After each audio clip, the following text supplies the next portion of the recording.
बेटी से रिश्ता। कहानी मयंक और विभा की है।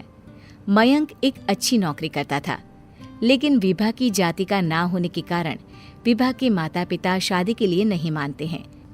पर जब दोनों अपनी मर्जी से शादी कर लेते हैं तो क्या है विभा, 6 साल हो गया है शादी को, लेकिन एक दिन नहीं गया कि तुम माँ पापा को याद कर परेशान नहीं होती। मैं कितनी कोशिश करता हूँ कि तुम सब भूल जाओ। कोई नहीं भूल पाता है मयंक। माँ पापा को कोई कैसे भूल सकता है। तभी सास का फोन आता है। मान लो विभा से बात कर लो, आज उसे अपनी माँ की बहुत याद आ रही है। बेटा विभा, मैं आ जाऊं? हम दोनों चलेंगे तेरे माँ पापा के पास। बोलो। ना माँ जी, वो आप लोगों को कुछ बोलेंगे तो मुझे और भी बुरा लगेगा। आखिर आप भी मेरी माँ ही तो हैं। अरे सुन लेंगे ना यार, कोई बात नहीं, बोलेंगे ही ना। चलो माँ, मैं फ़ोन रख रहा हूँ। वो क्या है ना, आज विभा को लेकर डॉक्टर के पास जाना है। बहुत दिनों से इसके सर पर लगातार दर्द हो रहा है। अरे हाँ, ले जा बेटा, सर दर्द को हल्के में नहीं लेना चाहिए। वैसे भी ना बहू सोचती बहुत है। मयंक माँ का फोन रख देता है और दोनों कार से अस्पताल जाते हैं। लेकिन जैसे ही वो लोग अस्पताल जाते हैं, विभा को स्ट्रेचर में नर्स उसकी माँ को लेकर जा रही दिखती है। मयंक, माँ, मयंक वो मेरी माँ है। इतने सालों बाद देखी भी तो इस हाल में मैं उनके पास जा रही हूँ। अरे रुको, कहीं वो लोग तुम्हें देखकर और परेशान ना हो जाए, या फिर तुम्हें कुछ बोल ना दे विभा, तुम फिर परेशान हो जाओगी। मयंक, कैसी बात कर रहे हो? वो माँ है मेरी। विभा पास खड़े अपने चाचा चाची से बात करने की कोशिश करती है, लेकिन वाह, तेरे जैसी बेटी जिसकी हो वो तो मर ही जाए तो अच्छा है। वैसे पार्क में पैर फिसला है तेरी माँ का, रीढ़ की हड्डी टूटी है। रिद्धि को चाची की बात का बिल्कुल बुरा नहीं लगता। शायद वो सुन ही नहीं रही थी कि चाची क्या कह रही थी। वो सीधे माँ के कमरे में जाती है। कौन है आप? ये मेरी माँ है, मेरा नाम रिद्धि। रिद्धि नाम है ना आपका? दर्द में भी ये आपका ही नाम ले रही थी। हाँ, ये सुनते ही रिद्धि का कलेजा मुंह में आ जाता है। ये वही माँ है जिसने कड़े शब्दों में ये कह दिया था कि अब तेरा मेरा रिश्ता खत्म। फिर रिद्धि का पति मयंक भी वहां आ जाता है। सामने खड़े होते हैं रिद्धि के पिता। पापा, क्या हुआ माँ को? वो पार्क में गिर पड़ी, रीढ़ की हड्डी में चोट आई है। रिद्धि पिता की तरफ देखती है, लेकिन पिता मुंह फेर लेते हैं। पता है मयंक, माँ दर्द में मेरा नाम ले रही थी। मेरी माँ मुझे याद कर रही थी मयंक। मैं माँ को कुछ नहीं होने दूंगी, देख लेना।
आज आपको चलने की कोशिश करनी थी, लेकिन हमारे फिजियो के डॉक्टर नहीं आए जो आपको पकड़ कर चलाते। तो फिर आज डॉक्टर साहब, मैं हूं ना, मैं माँ को चलने में मदद करूंगी। रिद्धि माँ को चलाती फिराती उनके खाने पीने का ख्याल रखती। ये लो, दवाई खा लो। नहीं, मैं रिद्धि के हाथ से खाऊंगी। ये क्या बात होती है? रिद्धि के हाथ से क्यों?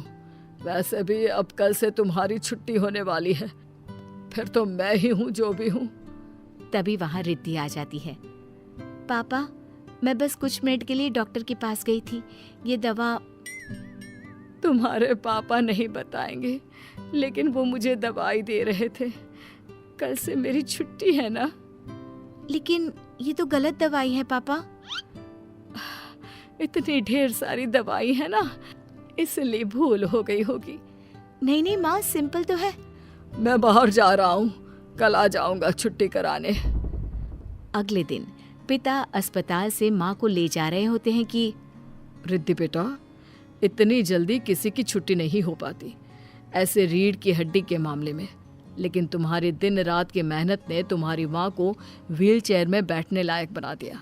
बस इसी तरह 1 महीने और सेवा हो जाए तो क्या ये फिर से दोबारा पहले जैसे चलने लगेगी? हाँ, चलने क्या, दौड़ने लगेगी।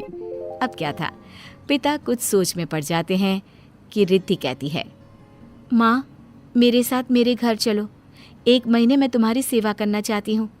नहीं, चलना है तो तुम चलो अकेली। उस लड़के के लिए ना हमारे दिल में जगह है ना घर में। पैसे वाला होगा तो अपने घर का। पास खड़ा मयंक रिद्धि को इशारा करता है।